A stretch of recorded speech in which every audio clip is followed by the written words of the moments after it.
ታላቅ የንግስ በዓል ጥሪ በሐረር መልዕልተ አድባራት ደብረ ገነት መድኃኔዓለም ቤተክርስቲያን። በስመ አብ ወወልድ ወመንፈስ ቅዱስ አሐዱ አምላክ።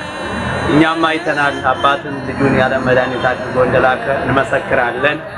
አንደኛ ዮሐንስ ምዕራፍ 4 ቁጥር 14 መጋቢት 27 2017 የሚከበረውን የጌታችን የመድኃኒታችን የኢየሱስ ክርስቶስ የስቅለት በዓል ምክንያት በማድረግ በዚህ ታላቅ ቦታ ብፁዕ አቡነ ኒቆዲሞስ እንዲሁም ብዙ ሊቃውንተ ቤተክርስቲያን ምዕመናን ስለሚገኙ በሐረርና በሐረር ዙሪያ ያላችሁ ምዕመናን ወደዚህ መጣችሁ በዓሉን አብረን እንድናከብር ከመጋቢት 26 እስከ 28 ልዩ ጉባኤ ስለተዘጋጀ በዚያው ትምህርተ ወንጌልም አብረን እንድንማማር በመድኃኔዓለም ስም ጥሪያችንን እናስተላልፋለን። ወስብሐት ለእግዚአብሔር።